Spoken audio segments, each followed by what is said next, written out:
Babul masajid fil buyut. Situ.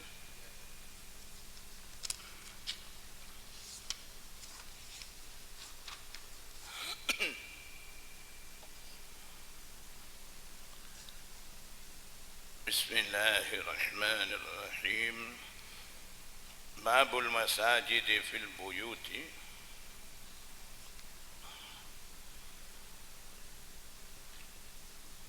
Ay babu ittikhadil masajid fil buyut.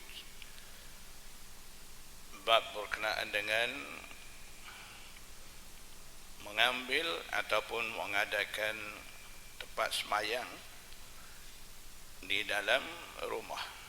Bukan kata buat masjid dalam rumah, maksudnya adakan tempat semayang khusus, tempat khusus untuk semayang dalam rumah. Menentukan ataupun mengadakan tempat khusus untuk semayang dalam rumah.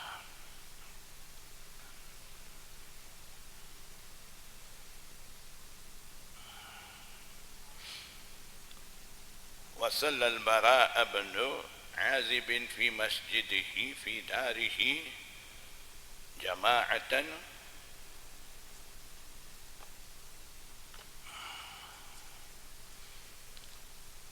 Bara bin Azib sembahyang di tempat sembahyangnya, tempat sujudnya, masjidnya.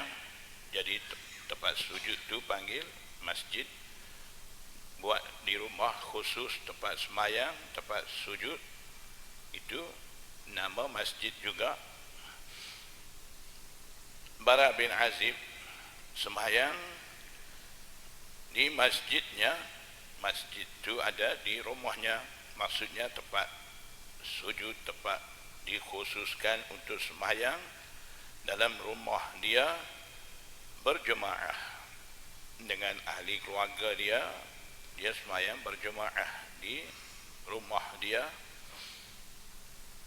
Jadi disebabkan Nabi sallallahu alaihi wasallam perintah kepada sahabat-sahabat. Ada satu hadis menyatakan anna Rasulullah sallallahu alaihi wasallam kana ya'muruna bil masajid an nasna'aha fi duwarina.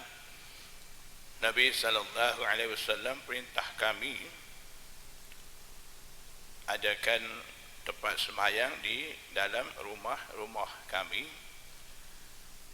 Jadi muhaddisin kata hadis itu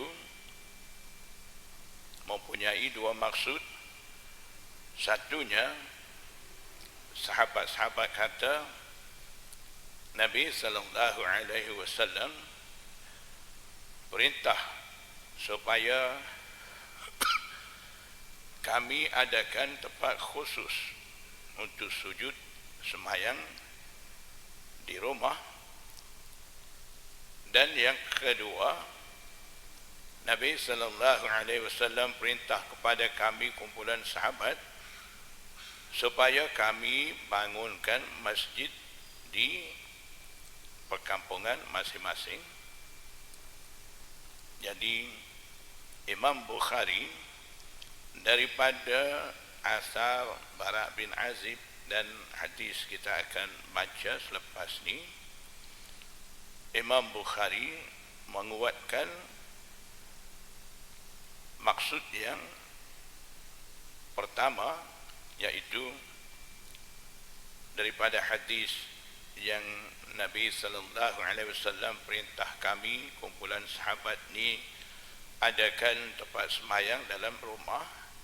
Jadi daripada situ Imam Bukhari juga dengan bab ni, asar Bara bin Azib dan juga hadis bab ni, Imam Bukhari juga menguatkan pandangan tu, iaitu di dalam rumah adakan tempat khusus untuk sembahyang ni, itu dikira istihbab, mustahab.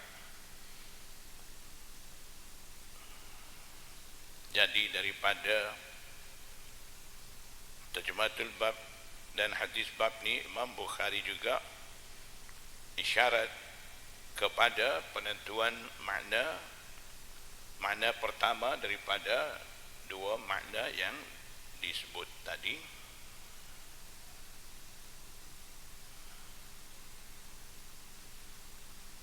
حدثنا سعيد بن عفير قال حدثنا الليث قال حدثني عقيل عن ابن شهاب قال أخبرني محمود بن الربيع الأنصاري أن عتبان بن مالك وهو من أصحاب رسول الله صلى الله عليه وسلم. Riwayat daripada Mahmud bin Rabi' al-Ansari bahawa Itban bin Malik, dia adalah salah seorang daripada sahabat Nabi sallallahu alaihi wasallam, mimman syahida badaran minal ansari, salah seorang di antara sahabat yang menghadiri peperangan Badar, sahabat Ansar. Annahu ata Rasulullah sallallahu alaihi wasallam, Itban bin Malik datang menemui Nabi sallallahu alaihi wasallam. Faqala ya Rasulullah, Itban kata, wahai Rasulullah, qad ankartu basari, sungguh pun penglihatan saya sudah lemah. Ankartu kerana terjemah mengingkari, saya mengingkari penglihatan saya. Maksudnya dia bagi tahu Rasulullah sallallahu alaihi wasallam berkenaan dengan penglihatan dia dah pun lemah tu. Wa ana usalli liqaumi, sedang saya sembahyang menjadi imam bagi kaum saya, golongan saya. Maksudnya dia tempat di mana dia duduk tu, di masjid tu, dialah biasanya jadi imam sembahyang. Fa iza kanatil amtaru salal wadi alladhi baini wa bainahum, maka apabila hari hujan, ada hujan, salal wadi, air mengalir di lembah. Maksudnya lembah tu, wadi tu, yang terbentang di antara saya, yakni di antara rumah saya dan di antara mereka penduduk kaum tu, tempat yang ada masjid tu. Jadi maksudnya lam astati' an atiya masjidahum fa usalli lahum, saya tidak mampu datang di masjid mereka supaya saya sembahyang jadi imam bagi mereka. Wa wadidtu ya Rasulullah annaka ta'tini, wahai Rasulullah, saya bercita-cita, saya inginkan Tuhan datang di sisi saya, di rumah saya. Fatusalli fi baiti, kemudian Tuhan sembahyang di rumah saya. Fa'atakhizuhu musalla, tujuannya saya minta Rasulullah SAW datang sembahyang di rumah ni. Saya hendak mengambil tempat Rasulullah SAW sembahyang tu sebagai musalla, tempat sembahyang untuk dia sembahyang di rumah dia. Ketika dia tidak mampu nak pergi masjid tu, dia mau terpaksa kena sembahyang di rumah. Ketika tu dia naknya tempat khusus untuk sembahyang tu. Jadi tempat dia nak khusus tu dia naknya Rasulullah SAW lah mai semayang, menentukan tempat tu. Kemudian di tempat itulah dia akan semayang. Ketika mana dia tidak sempat pergi masjid tu, qala, rawi Mahmud bin Rabi' al-Ansari kata, faqala lahu Rasulullah sallallahu alaihi wasallam, Nabi sallallahu alaihi wasallam bersabda kepadanya, kepada Itban, Nabi sallallahu alaihi wasallam janji, sa'af'alu insyaallah, sebentar nanti aku akan lakukan, insyaallah maknanya tak lama aku akan buat seperti mana engkau menghendaki itu. Sa'af'alu, sin li istiqbalil qarib, masa akan datang, tidak lama, boleh sebentar nanti aku akan lakukan. Qala Itban kata, faghada Rasulullah sallallahu alaihi wasallam wa Abu Bakrin hina irtafa'an naharu. Nabi sallallahu alaihi wasallam dan Abu Bakar As-Siddiq tiba pada waktu pagi ketika matahari naik tinggi. Fasta'zana Rasulullah sallallahu alaihi wasallam, bila tiba di rumah Itban, Nabi sallallahu alaihi wasallam minta izin untuk masuk rumah Itban tu. Fa'adzintu lahu, Itban kata, aku benarkan Nabi sallallahu alaihi wasallam masuk rumah aku. Falam yajlis, Nabi sallallahu alaihi wasallam tidak sempat lagi duduk, hatta dakhala al-baita, sehingga kan dia dah pun masuk dalam rumah, tak sempat duduk lagi. Summa qala, Nabi sallallahu alaihi wasallam bersabda, tanya,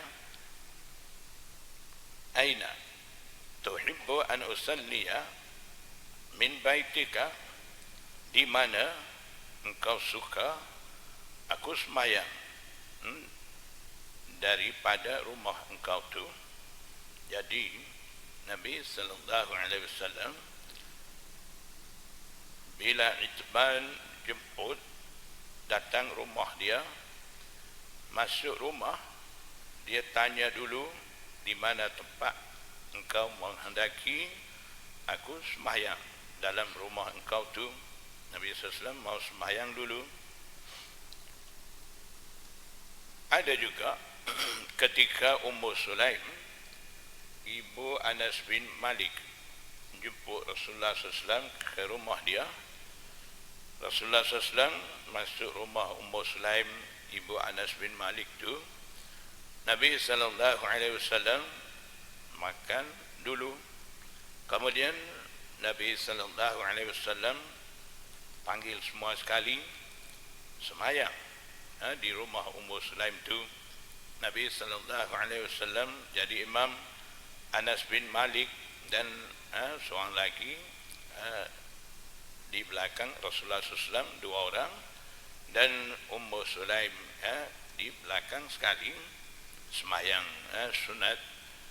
Tujuannya Nabi SAW untuk dapatkan keberkatan daripada kehadiran Rasulullah SAW dan semayang di rumah mereka.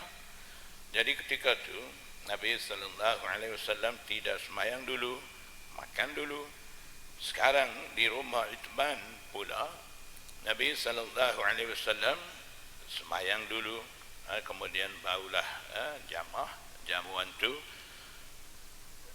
Perbezaan seperti itu adalah berdasarkan di atas hajat niat jemputan tuan rumah tu. Ummu Sulaim jemput Rasulullah SAW tu, jemput makan.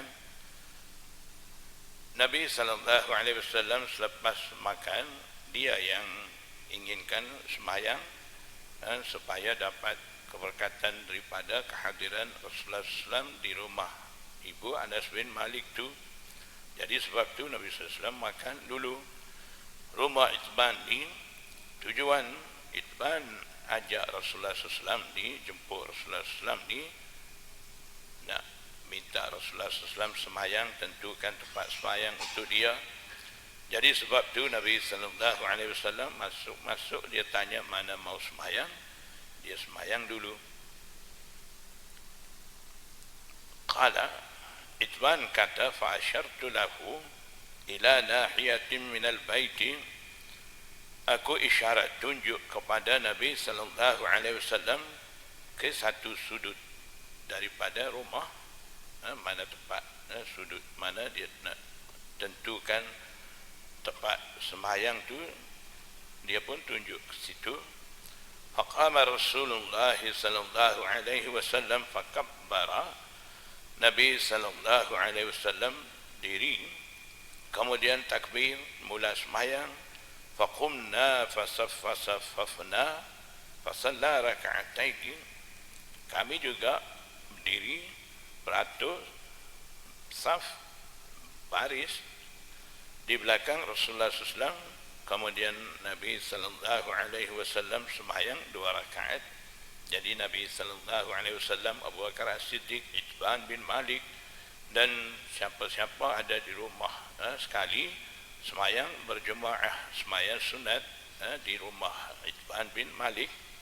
Daripada situ ulama istinbat sembahyang sunat, sembahyang hajat dan sebagainya, sembahyang-sembahyang untuk mendapatkan keberkatan daripada Allah Subhanahu wa taala, inginkan kebaikan dan sebagainya.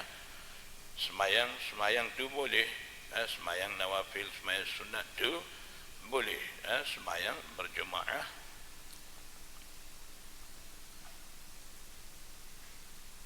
Qala fahabbasnahu ala khaziratin, Itban bin Malik kata, kami menahan dia Rasulullah sallallahu alaihi wasallam di atas sejenis makanan dinamakan khazirah tu, untuk sejenis makanan nau'um minal at'imah, sejenis makanan kegemaran orang Arab. Sana'naha lahu, kami sediakan makanan tu, khazirah tu, khusus untuk Rasulullah SAW sekali dengan yang datang. Abu Bakar As-Siddiq qala, Itban bin Malik kata, fasaba ay ijtama'a fil baiti rijalun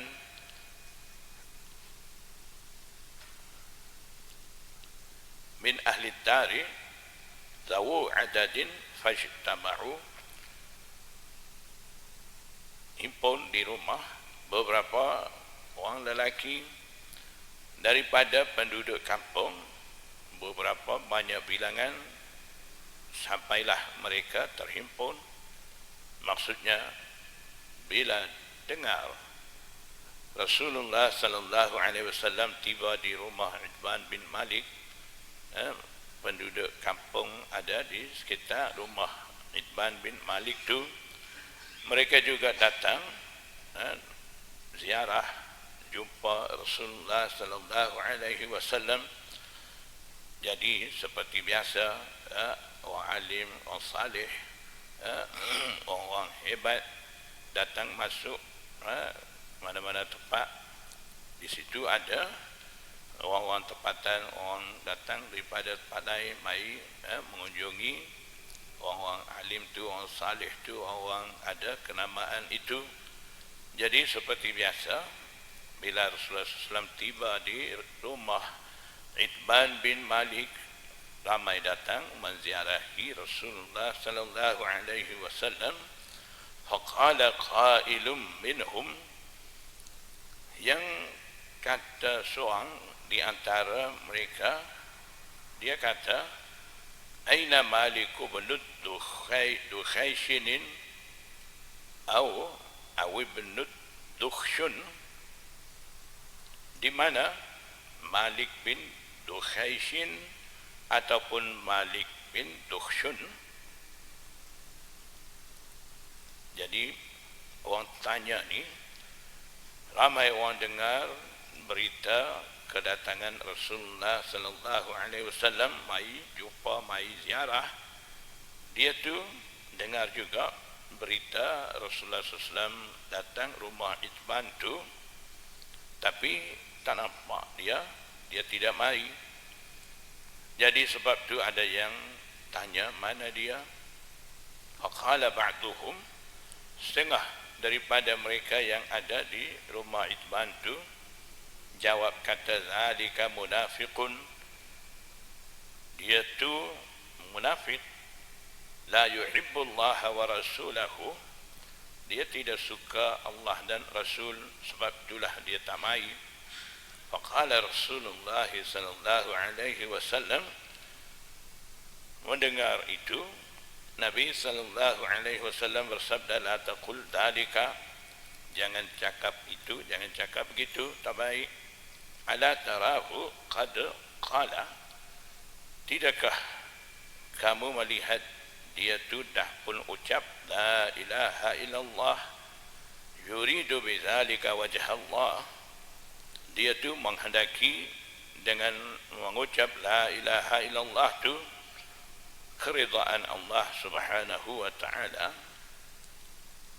Qala Allah wa rasuluhu a'lamu, jawab kata orang, Allah dan Rasul saja lebih mengetahui semua keadaan tu, kami hanya ambil kira dengan zahir saja, yang lain kami bukan tahu, Allah dan Rasulnya lebih mengetahui. Qala, Itman kata, fa inna nara wajhahu wa nasihatahu ilal munafiqin, ketika itu kami dapat melihat air muka Rasulullah SAW dan nasihatnya. Nasihat maksudnya iradatul khairi ilal ghair, menghendaki kebaikan kepada orang lain. Jadi itu kami dapat melihat keinginan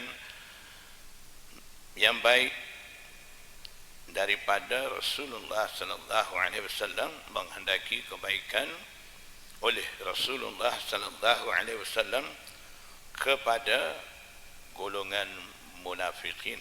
Maksudnya kami dapat menyaksikan bagaimana pandangan dan kejujuran Nabi sallallahu alaihi wasallam menghadapi orang-orang munafik. Memang Nabi sallallahu alaihi wasallam tahu siapa munafik, dah pun senarai nama dan rahsia itu simpan di sisi sahabat Huzaifah sahibus sir. Tapi Nabi sallallahu alaihi wasallam tidak benar. Sahabat-sahabat kata waktu munafik, wani munafik, Nabi sallallahu alaihi wasallam tidak mau menimbulkan fitnah di kalangan orang-orang yang dah digelar orang Islam. Munafik, walaupun tahu munafik, dia mai menyamar masuk di dalam kumpulan kaum muslimin sebagai orang Islam. Kalau Nabi bagi tahu ini munafik, sahabat-sahabat akan cari pasal. Kalau Sayyidina Umar akan minta pancung. Jadi orang kafir pula akan dapat peluang, akan kata Muhammad ni sama-sama Islam dengan pengikut dia pun dia bunuh. Jadi tak mau. Itu akan jadi satu isu pandangan tidak betul terhadap Rasulullah SAW dan agama Islam. Jadi Nabi SAW tidak suka semua itu. Jadi itulah Nabi SAW bawa cara itu tidak benar. Sahabat kata begitu. Faqala Rasulullah sallallahu alaihi wasallam, Nabi sallallahu alaihi wasallam bersabda, "Fa inna Allah qad harrama 'alan nari." Jadi sambungan ala tarahu qad qala la ilaha illallah yuridu bidzalika wajha Allah fa inna Allah qad harrama 'alan nari. Allah Subhanahu wa taala dah pun mengharamkan ke atas api neraka man qala la ilaha illallah, orang yang mengucap la ilaha illallah yabtaghi bidzalika wajh Allah, dia tu semata-mata menghendaki dengan mengucap itu keridaan Allah Subhanahu wa taala. Jadi dalaman orang tidak perlu kita hukum, kita boleh hukum dengan zahir sahaja. Jadi Nabi sallallahu alaihi wasallam di sini bagi pengajaran supaya tidak menghukum kepada orang kafir, munafik dan sebagainya, walaupun ada tanda-tanda kelihatan dia itu munafik, tapi jangan kata begitu. Itu dalaman bagi orang itu serah kepada Allah. Yang kita boleh hukum ni berdasarkan zahir, dia mengucap, sekiranya orang itu mengucap dia menghendaki keridaan Allah Subhanahu wa taala, dia akan diharamkan ke atas api neraka, dia tidak akan masuk neraka. Jadi seolah-olah daripada sabdaan akhir ni Nabi sallallahu alaihi wasallam bagi ingat kepada sahabat-sahabat supaya tidak menghukum begitu terhadap seseorang.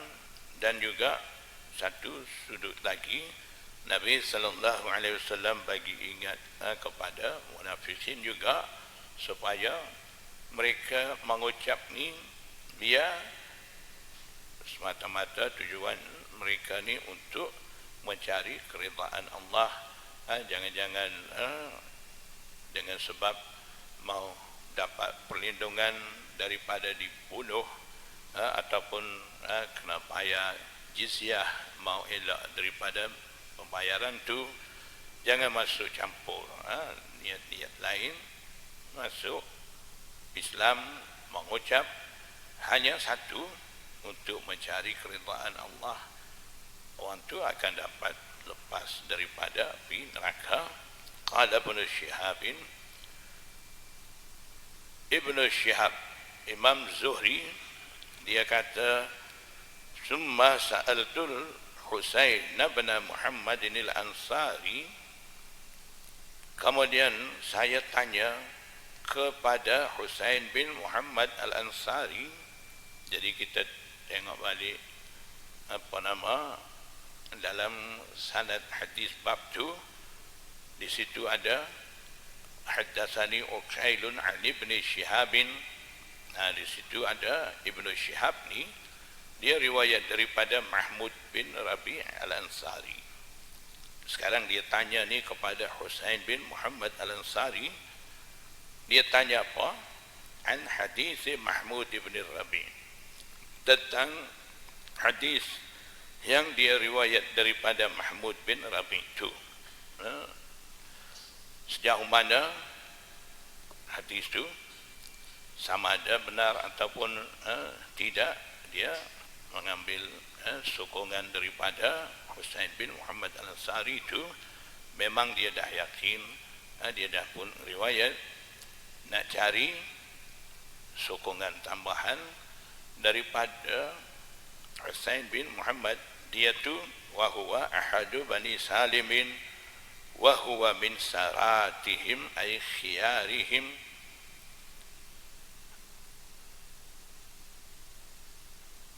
Husain bin Muhammad al-Ansari itu, dia tu adalah salah seorang daripada kabilah Bani Salim, dan dia tu juga dianggap salah seorang daripada orang-orang terpilih di kalangan mereka Bani Salim tu. Yang tanyanya Imam Zuhri, Ibnu Syihab Zuhri, dia tanya Husain bin Muhammad an hadis Mahmud bin Rabi' tentang hadis datang riwayat daripada Mahmud bin Rabi' itu fasaddaqahu bizalika. Husain bin Muhammad al-Ansari membenarkan dia Mahmud itu dengan hadis itu. Maksudnya yang riwayat hadis ni Mahmud bin Rabi' ni memang dia tu ada sama daripada Itban bin Malik tu. Jadi sokongan terhadap itu yang Imam Ibnu Syihab Az-Zuhri dia nyatakan di sini. Jadi Imam Bukhari adakan kenyataan daripada Ibnu Syihab ni tujuannya hendak mengesahkan Mahmud bin Rabi' itu ada sama daripada Itban bin Malik. Jadi itu satu kisah yang mahu di sini, bukan kita mahu dengar sedap cerita. Sebenarnya Imam Bukhari daripada kisah ni dia mahu istimbat hukum, harusnya mengadakan tempat khusus untuk sembahyang dalam rumah. Seperti mana Nabi sallallahu alaihi wasallam mengharuskan Itban bin Malik mengkhususkan tempat sembahyang dalam rumah dia sendiri bantu pergi tentukan tempat sembahyang tu. Jadi itulah Imam Bukhari menghendaki daripada hadis bab ni, dan ijtihad dianya harus mengambil tempat sembahyang dalam rumah itu. Sembahyang kalau orang tu uzur tak mampu mau pergi sembahyang fardu berjemaah disebabkan ada uzur-uzur tertentu, sembahyang fardu juga boleh sembahyang di tempat tu.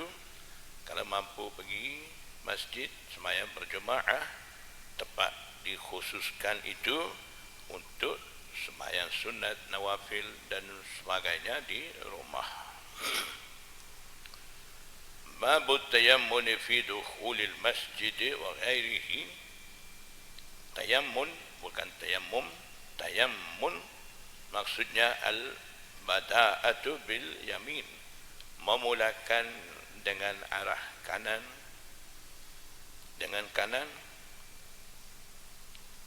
fi dukhulil masjid, ketika masuk masjid, wa ghairihi, dan yang lain selain daripada masuk masjid, sama ada makan apa amalan-amalan apa saja, memulakan dengan kanan, tangan kanan, arah kanan, masuk masjid mula masuk dengan kaki kanan.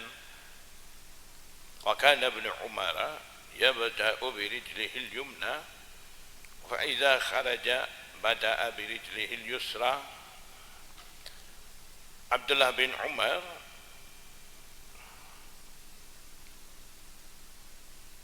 dia memulakan dengan tangan kakinya kanan. Yabda'u bi rijlihi al-yumna ay fi dukhulil masjid. Ketika dia masuk dalam masjid ni, Abdullah bin Umar dia mula langkah masuk dengan kaki kanan. Faiza kharaja bada'a bi rijlihi al-yusra. Apabila dia keluar daripada masjid, faiza kharaja ay kharaja minal masjid, mula dengan kakinya kiri, langkah masuk dengan kaki kanan, keluar dengan kaki kiri.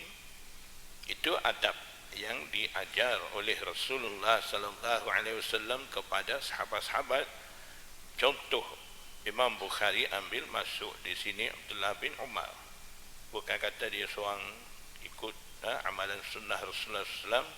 Sahabat-sahabat semua ikut yang sama, dan khusus menyebut Abdullah bin Umar di sini disebabkan Abdullah bin Umar ni dia memang seorang sahabat yang terlalu gemar mengikuti sunnah Rasulullah sallallahu alaihi wasallam. Kasirul ittiba' bi sunnati Rasulillah, banyak dia ikut dengan amalan sunnah Rasulullah sallallahu alaihi wasallam. Sampailah kalau dia bersafar tiba mana-mana tempat, sekiranya di tempat tu pernah Nabi sallallahu alaihi wasallam berhenti istinja, kencing di situ. Bila sampai tempat tu, Abdullah bin Umar dia akan singgah, akan berhenti. Dia akan pergi duduk tempat di mana Rasulullah SAW duduk kencing tu, qada hajat tu, walaupun dia tidak mau buang apa-apa air, nak buang air kencing ke, nak buang air besar ke apa pun, tidak ada apa-apa hajat, tapi dia mau buat amalan yang sama dengan Rasulullah SAW di tempat tu. Dia pergi duduk, lepas tu dia bangun, sambung safar. Itulah Abdullah bin Umar yang begitu gemar mengikuti amalan sunnah Rasulullah SAW, sehinggakan sekecil-kecil amalan, sehinggakan amalan-amalan dianggap nak turut tu payah dalam safar dan sebagainya, itu pun jadi mudah bagi Abdullah bin Umar. Itulah sebab Imam Bukhari di sini adakan contoh daripada Abdullah bin Umar, disebabkan dia itulah kasirul ittiba' bi sunnati Rasulillah. Dia tu langkah masuk masjid dengan kaki kanan, keluar kaki kiri. Haddatsana Sulaiman bin Harb qala haddatsana Syu'bah an al-Ash'ath bin Sulaiman an abihi Masruq an Aisyah qalat kana an-nabiy sallallahu alaihi wasallam yuhibbu at-tayammuna yuhibbu al-bada'ata bil yamini mastata'a fi sya'nihi kullihi. Riwayat daripada Aisyah. Aisyah kata Nabi sallallahu alaihi wasallam selalunya dia suka memulakan kanan seberapa mampu dalam keseluruhan urusannya, yaitu fi tuhurihi, dalam segi mengambil taharah akan mula dengan kanan, wa tarajjulihi, dan menyikat rambut dia akan belah bahagian kanan dulu, akan mula sikat rambut bahagian kanan kepala dulu, wa tana'ulihi, dan juga dalam keadaan memakai selipar Nabi sallallahu alaihi wasallam akan mula pakai sebelah kanan tu dulu, bahagian kanan dulu. Jadi daripada terjematul bab dan hadis bab ni, Imam Bukhari menghendaki adab masuk keluar masjid tu, disebabkan dalam bab dulu dah sebut tentang masjid. Jadi Imam Bukhari sambungan tu masukkan di sini adab masuk keluar masjid tu.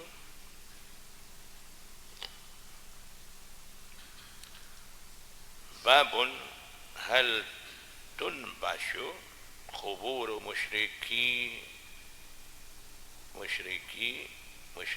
jahiliyati, musyriki asal musyrikina, nun jama' muzakkar salim di situ hazaf disebabkan idhafah. Jadi musyriki di situ jama' wa musyrik zaman jahiliyah. Wa yutakhadhu makanuha masajida. Bab ini menceritakan berkenaan dengan adakah dibongkar, tunbash dibongkar kubur kaum musyrikin di zaman jahiliyah tu, wa yutakhadhu, dan boleh dijadikan di tempatnya, tempat kubur-kubur yang dah dibongkar tu jadikan masjid. Liqaulin Nabi sallallahu alaihi wasallam, kerana ada sabdaan Nabi sallallahu alaihi wasallam, la'anallahu al-yahuda ittakhadhu qubur anbiya'ihim masajida. Semoga Allah Subhanahu wa taala melaknati, menjauhkan kaum Yahud daripada rahmat Allah Subhanahu wa taala kerana mereka mengambil tanah kuburan Nabi Anbiya mereka, kubur-kubur Nabi Anbiya mereka tu mereka menjadikan tempat sembahyang masjid. Maksud laknat di sini muhaddisin kata ada dua sebab mereka menerima laknat daripada Allah Subhanahu wa taala. Pertama,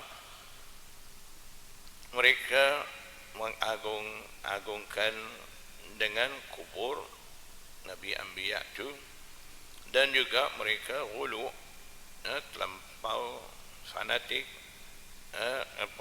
dengan kubur-kubur Nabi Anbiya itu, jadikan masjid dan sujud di situ. Dan itu sebab mereka layak menerima laknat. Maksudnya mereka jadikan kubur-kubur Nabi Anbiya itu tempat sembahyang dan mereka sujud kubur-kubur itu satu dilaknat oleh Allah Subhanahu wa taala. Itu menjadi asbab mereka dijauhkan daripada rahmat Allah. Yang kedua, mereka layak menerima laknat sumpahan daripada Allah dan juga Rasulullah SAW disebabkan mereka bongkarkan kubur Nabi Anbiya itu, kemudian mereka dengan cara hina mereka merosakkan kubur-kubur Nabi Anbiya itu maksudnya mereka menghina kubur-kubur Nabi Anbiya itu. Kemudian mereka di situ buat masjid, mereka jadikan tempat ibadat mereka. Jadi disebabkan itu juga mereka dilaknat. Sebenarnya kubur-kubur Nabi Anbiya ini tidak ada kaitan dengan dua keadaan itu. Pertama, tidak perlu mengagung-agungkan sampai sembah kubur Nabi Anbiya itu, dan juga kubur-kubur Nabi Anbiya tidak layak dengan kehinaan sampai mereka bongkarkan kubur-kubur itu. Macam-macam cara ada mereka menghinakan tempat itu. Jadi dalam hadis ini Nabi sallallahu alaihi wasallam menyatakan sebabnya kaum Yahud menerima laknat ini disebabkan mereka menjadikan masjid dan kubur Nabi Anbiya itu. Jadi maksudnya di sini mereka terlampau mengagung-agungkan kubur Nabi Anbiya itu.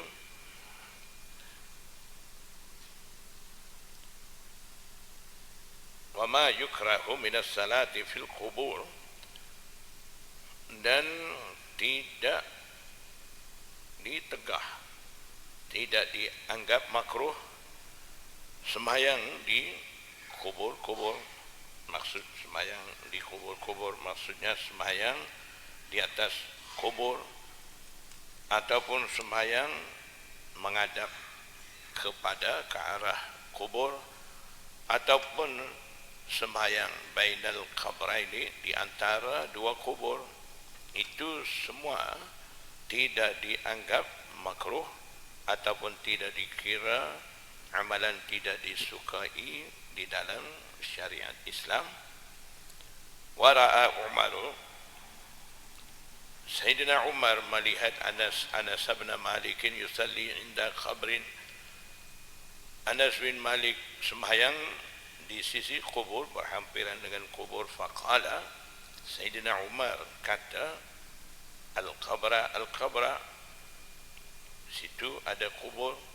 Maksudnya Sayyidina Umar bagi teguran, memberi peringatan adanya kubur di situ.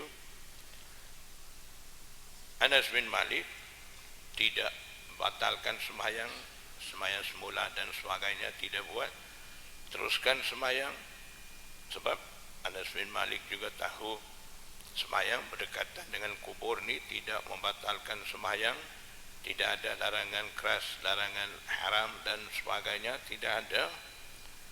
Dan begitu juga walam ya'murhu bil i'adati, Sayyidina Umar sendiri pun tidak perintah, tidak suruh Anas bin Malik mengulangi sembahyang semula, tidak suruh. Jadi daripada situ dapati sembahyang di sisi kubur, sama ada di atas kubur, berhampiran dengan kubur, bersebelahan dengan kubur, menghadap ke arah kubur, sembahyang di antara dua kubur, semuanya dikira tidak makruh.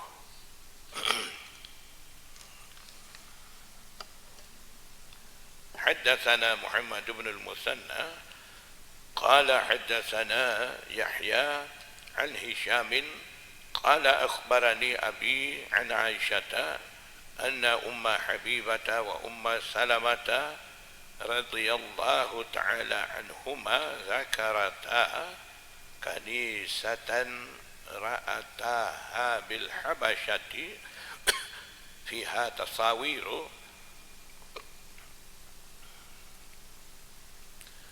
Riwayat daripada Aisyah radhiyallahu anha, sesungguhnya Ummu Habibah dan juga Ummu Salamah, kedua-dua Ummul Mukminin, mereka menceritakan berkenaan dengan kanisah, gereja, yang mana mereka berdua melihat kanisah itu di Habasyah. Dalam kanisah itu ada gambar-gambar.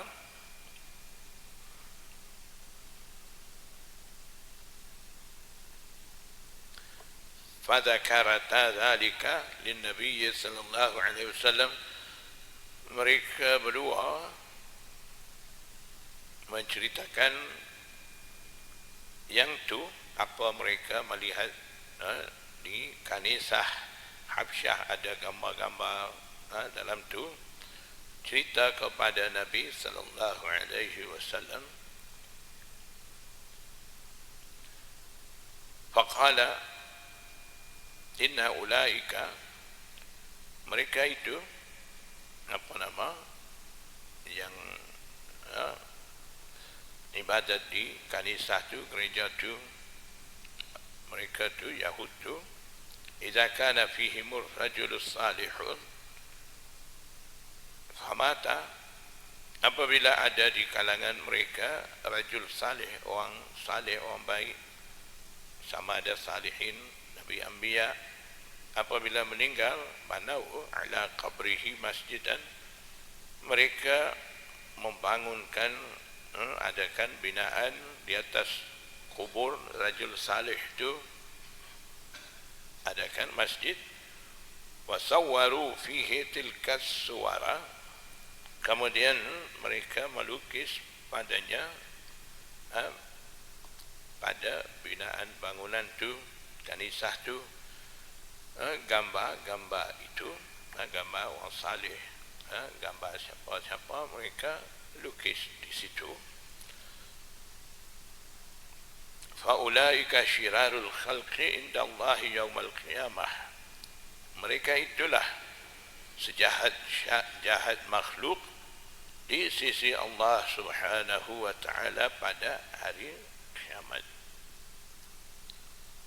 Jadi daripada hadis ni dapat tahu Yahud dan Nasara mereka selalunya adakan masjid di atas kubur Nabi Anbiya mereka, dan mereka agungkan dengan kubur tu dan semayang buat ibadat di situ. Jadi itulah punca mereka menerima laknat daripada Allah Subhanahu wa taala. Nabi sallallahu alaihi wasallam daripada sabdaan sebagai jawapan kepada Ummu Habibah dan Ummu Salamah ni sedang melarang kepada kaum muslimin umat dia supaya tidak melakukan seperti mana Yahud dan Nasara melakukan. Jadi daripada situ Nabi sallallahu alaihi wasallam larang apabila dia wafat jangan jadikan kubur dia tempat ibadat dan sembah kubur dia dan sebagainya. Nabi sallallahu alaihi wasallam larang awal daripada melakukan syirik dengan Allah Subhanahu wa taala. Dalam riwayat lain daripada Aisyah radhiyallahu taala anha, riwayat ada kaitan dengan hadis ni, iaitu apabila Nabi sallallahu alaihi wasallam hampir wafat, ada di kalangan Ummul Mukminin seperti mana disebut dalam hadis tadi, Ummu Habibah, Ummu Salamah, sesetengah ummahatul mukminin, mereka memuji dan cerita berkenaan dengan tempat semayang mereka jumpa di Habsyah. Jadi daripada cerita mereka tu Nabi sallallahu alaihi wasallam faham kalaulah Nabi sallallahu alaihi wasallam juga setuju seperti mana ada di Habsyah ada tempat-tempat semayang, tempat-tempat ibadat mereka diadakan di sisi ataupun di atas kubur orang-orang salih, dan lukis pula gambar orang ada di kubur tu dan jadikan tempat tu tempat semayang. Jadi mereka juga inginkan buat gitu dengan kubur Rasulullah SAW.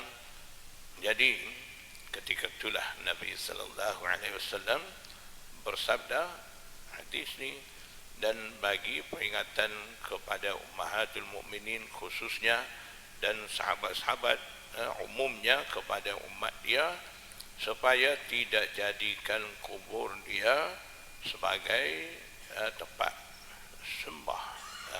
Tempat sembah maksudnya sembah ke kubur Rasulullah SAW itu dilarang dengan sabdaan ini.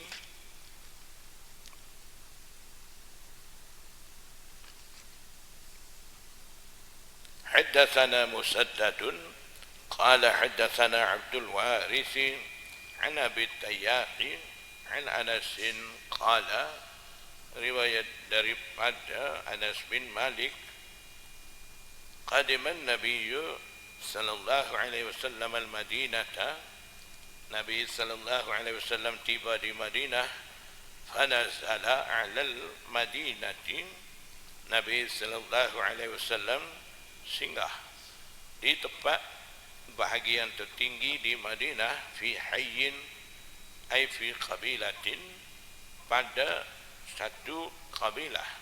Bila Rasulullah sallallahu alaihi wasallam hijrah mai daripada Mekah tiba di Madinah, Nabi sallallahu alaihi wasallam singgah di satu tempat agak tinggi. Di situ ada satu kabilah, yuqalu lahum, dikatakan bagi mereka kabilah itu disebut nama kabilah Banu Amr ibn Auf. Fa aqama an-nabiy sallallahu alaihi wasallam, Nabi sallallahu alaihi wasallam bermukim di situ fihim di kalangan mereka Banu Amr tu arba'a asyrata lailatan 14 malam. Summa arsala ila Bani Najjari, kemudian Nabi sallallahu alaihi wasallam hantar utusan kepada kabilah Bani Najjar. Kabilah Bani Najjar ni kabilah di mana ada mak Abdul Muttalib. Maknanya itu satu kabilah atau nenek Rasulullah sallallahu alaihi wasallam ada hubungan darah, hubungan nasab dengan Rasulullah sallallahu alaihi wasallam. Jadi Nabi sallallahu alaihi wasallam berhajat juga lagi singgah di situ. Jadi Nabi sallallahu alaihi wasallam hantar utusan kepada mereka. Faja'u, mereka kabilah Bani Najjar tu datang tiba di sisi Rasulullah SAW dalam keadaan muqallidis suyuf. Mereka bergantung pedang. Ka'anni anzuru ila Nabi sallallahu alaihi wasallam ala rahilatihi wa Abu Bakrin ridfuhu. Seolah-olah aku sedang melihat, aku masih nampak lagi masa dia riwayat itu dikata aku masih melihat lagi, masih nampak lagi kepada Nabi sallallahu alaihi wasallam ketika itu berada di atas unta dia, rahilah unta, menjadi kenaikan kenderaan. Di atas itu sedang Abu Bakar As-Siddiq menjadi penunggang pembuncing di belakang Rasulullah SAW di atas unta itu. Dan lagi wa mal'u Bani Najjari haulahu, dan kumpulan ataupun ketua daripada kabilah Bani Najjar mengelilingi Rasulullah sallallahu alaihi wasallam hatta alqa rijlahu bifina'i Abi Ayyub, sehingga Nabi sallallahu alaihi wasallam meletakkan rihlahu, pelananya ataupun rihlahu ay amti'atahu, barang-barangannya, bagasinya bifina'i Abi Ayyub, di halangan rumah Abu Ayyub Al-Ansari itu, singgah di situ. Wa kana yuhibbu an yusalli haitsu adrakathu salatu, Nabi sallallahu alaihi wasallam menyukai sembahyang di mana sahaja sembahyang itu tiba padanya, maksudnya sebaik saja tiba waktu sembahyang. Nabi sallallahu alaihi wasallam suka sembahyang selalu. Jadi bila tiba waktu sembahyang itu, wa yusalli fi marabidil ghanami, Nabi sallallahu alaihi wasallam sembahyang di kandang kambing, sebab ketika itu tidak ada lagi masjid di Madinah. Baru tiba di Madinah masih tidak ada lagi masjid. Nabi SAW sembahyang di kandang kambing itu. Jadi maksudnya di kandang kambing ada tempat yang bersih, boleh sembahyang. Di situ Nabi sallallahu alaihi wasallam sembahyang. Kambing ni jinak dengan manusia. Orang sembahyang pun dia tidak akan ganggu. Habis-habis dia tengok perhati begitu. Jadi tidak ganggu khusyuk sembahyang. Itu Nabi sallallahu alaihi wasallam sembahyang di situ. Dan kita akan baca selepas daripada ni berkenaan dengan harusnya sembahyang di kandang kambing, babus salati fi marabidil ghanam, dan juga apa keperluan sembahyang di kandang unta. Itu ada, kita akan baca. Wa innahu amara bibina'il masjid, dan seterusnya selepas daripada itu Nabi sallallahu alaihi wasallam perintah untuk bangunkan masjid. Farsala ila mala'i Bani Najjari, Nabi sallallahu alaihi wasallam hantar utusan kepada kabilah ketua-ketua Bani Najjar itu.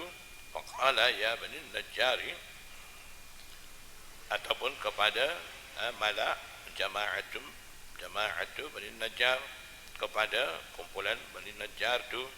Faqala ya Bani Najjar thaminuni, wahai Bani Najjar, letakkanlah kamu harga bagi aku. Maksudnya Nabi SAW mau beli tempat untuk bangunkan masjid tu, letakkan harga, beritahu harga pada aku. Bihaitikum, hait bustan, kebun kamu ini. Nabi SAW tunjuk di mana tempat dia nak tu, minta beli kebun tu daripada kabilah Bani Najjar, sebab kebun tu kepunyaan Bani Najjar di tempat mereka. Qalu, mereka kata, la, tidak, maksudnya tidak mau jual, tidak mau letak harga. Wallahi, demi Allah, la natlubu samanahu, kami tidak mau tuntut harga kebun tu, illa ilallah, malaikan kami sedekah ataupun wakaf baik kepada Allah Subhanahu wa taala, hanya hendak mencari keridaan Allah, tidak mau tuntut harga. Fakana fihi ma aqulu lakum.